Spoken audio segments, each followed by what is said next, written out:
Mr. President. Senator from Utah. Mr. President, I'd like to note now for the record that there are exactly 2 senators remaining in the Senate chamber. It's now 4:38 p.m. Oh, now we're 3 again, now 4. We've got 4 senators in the chamber at 4:39 p.m. on a Thursday. This is not the end of the week, unless perhaps you're in the United States Senate.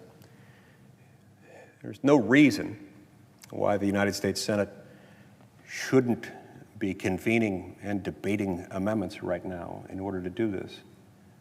There's no valid reason why members who understand and appreciate the legitimate concerns that are the focus of this or any other piece of legislation ought not be able to raise concerns with that legislation and offer up amendments to improve the legislation in question, especially where, as is the case here, there are particular states, including my own, that would disproportionately be disadvantaged, be harmed by this legislation.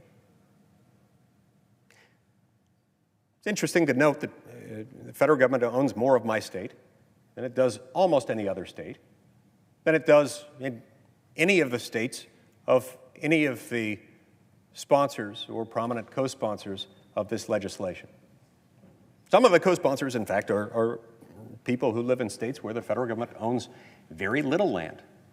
Now, look, I don't blame them. I don't fault them. In some cases, some of our disagreements here represent just differences in our background or perhaps differences in the preferences of our constituencies. But as much as anything, Mr. President, I think they stem from and reflect differences in the states that we represent, not just the preferences of the voters, but also the way that public land is owned, the extent to which federal public land is owned, and the impact that it has on our local economies. This is a big deal. So, like I say, I don't fault them. I regard each of the people behind this legislation as beloved friends, as colleagues, as people whom I deeply respect and trust and admire. They are people with whom I've agreed and cooperated in countless instances on many wide-ranging topics. They're not wrong to want to pass legislation that they believe is correct. They are, however, grossly mistaken in believing that it's appropriate in this circumstance to shut out members of this body who have a different point of view, to exclude them from the debate process. Now, one could argue, and some might argue in connection with this, fine, let's debate it. We're debating it right now. What is debate, after all, other than the giving of speeches in a legislative body? That is what we're doing. And that statement is true as far as it goes. Nevertheless, in order for that debate to have full meaning, we need to follow our own rules, and we need to allow members, pursuant to our rules, but not just our rules, also our precedents, our time-honored traditions, and the spirit of comity that once inhabited and pervaded every corner of this room. It's that spirit of comity and those traditions and those rules that really contemplate a much more collegial environment, one in which we don't come to the floor with legislation and say, that's it, there is no more.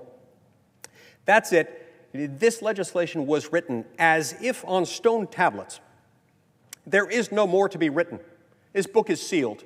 You can't have anything more to say. That's not how colleagues treat each other. That's how one would treat a subordinate. And frankly, I think it's insulting, not to me, but to those I represent, and to those represented by my colleagues doing it. What I find also offensive is the notion that it's so important somehow and so urgent to pass this legislation that we do so now, and that we not wait until next week to consider it, But it's apparently not important enough to allow individual members to introduce amendments, even amendments crafted in good faith, amendments that wouldn't do any structural damage to the bill, amendments that may or may not pass, but that haven't been written by the principal authors and principal proponents of this legislation. This institution's better than that, and I thought we were. I think we owe each other more than that. Now look, this isn't always going to be the case in every single piece of legislation. There are a number of things that pass through this body by unanimous consent. Others that come to the floor and receive an overwhelming vote one way or another, and that don't necessarily, in every circumstance, trigger the need for amendments. Those are, in some cases, matters that are relatively non-controversial. I would see no reason for an open amendment process if we were to, for example, to declare June 2020 to be National Sofa Care Awareness Month. I don't think anybody's going to care that much about that legislation, certainly not enough to care deeply about filing amendments. In other cases, some legislation might have been adequately vetted through a process of committee action and public debate to the point where maybe no one really sees the need for additional amendment by the time it gets to the floor.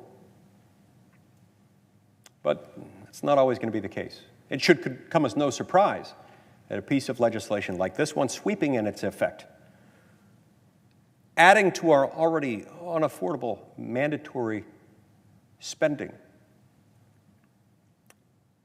putting federal land acquisition on an equal footing with programs like Social Security and Medicare by making it mandatory. Anytime you trigger any of these alarm bells, it ought to send a signal that this is not an appropriate moment to expect that no member from any state will have any different perspective. It's not right. Deep down, they know it's not right.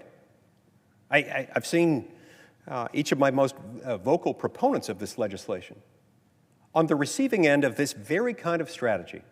And I've stood with them as they've stood against it, even when I don't agree with their substantive policy agenda, even when I don't agree, perhaps, with their strategic plan in question. But I stand with them anyway because they're my colleagues. They're my friends. It's what colleagues do for each other. You see, the difference between a colleague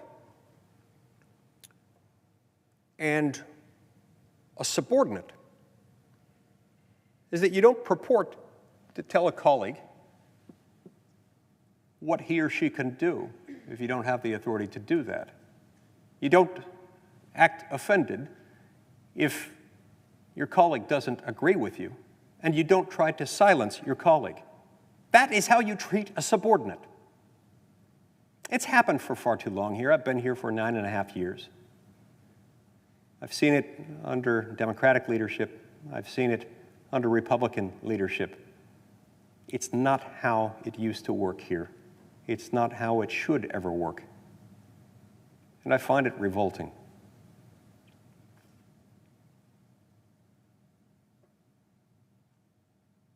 It's one thing to say I want to vote on this legislation.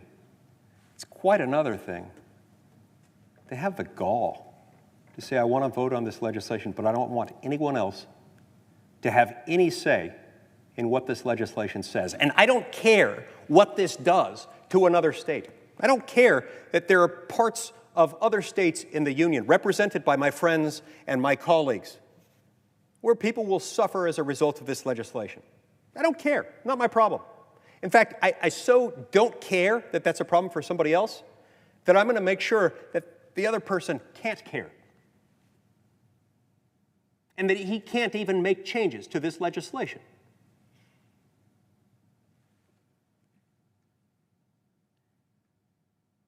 If I were their subordinate, perhaps I'd understand. As their colleague, I don't. This isn't how you treat a colleague. This isn't how colleagues interact in a body that considers itself deliberative and collegial. So say what they want about this being bipartisan, about there having been a collegial process that led to this bill's creation. Let them say what they want about that. Make no mistake, this is wrong, what they're doing. And I'm not even talking right now about the merits of the bill. I disagree with the bill. I don't like the substantive policy ends that it seeks to achieve. But I'm not talking about that right now. What I'm saying is wrong and even outrageous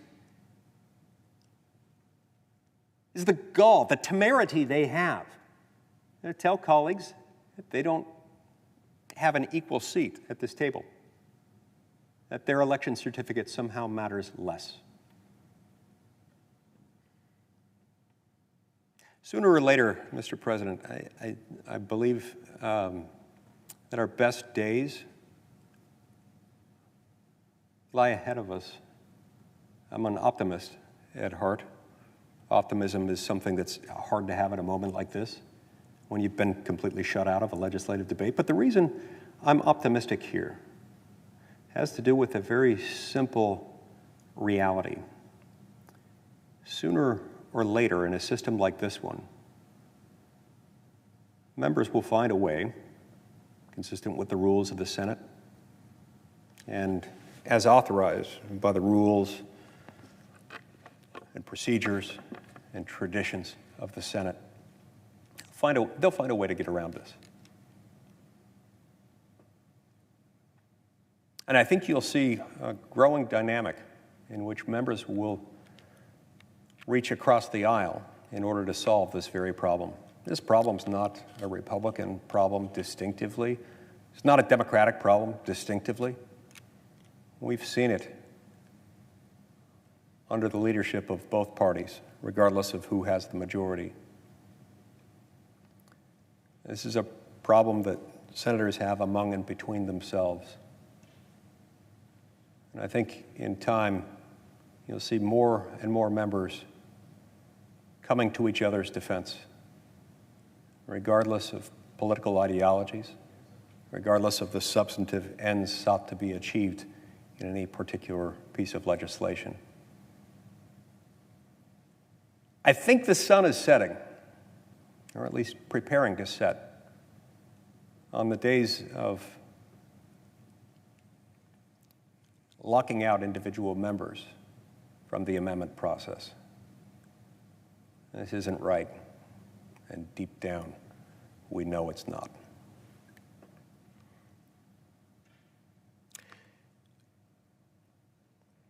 I'll note that other than the presiding officer, at 4:53 p.m. on a Thursday, I remain the only member of the United States Senate within this chamber. It's just the presiding officer and me. That's it. We could be voting now. We could have started voting hours ago. We could have started voting yesterday. We could have voted on all these amendments. For all I know, all the amendments that I'm proposing could have been considered and would have been voted down, and they'd have their way.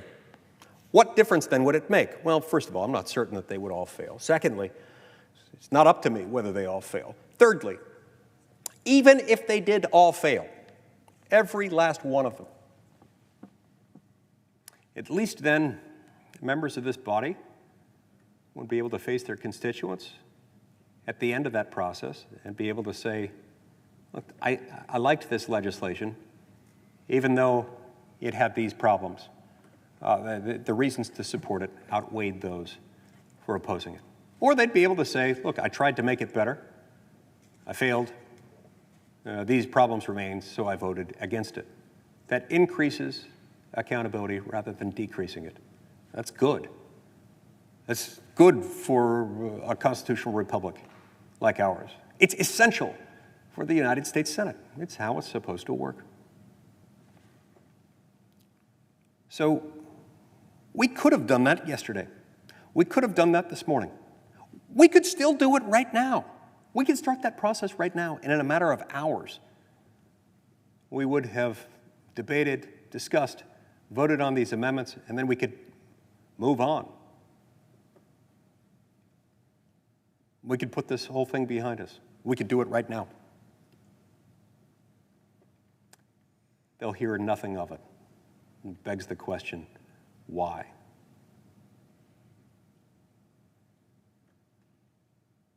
Who benefits from this? The only people who benefit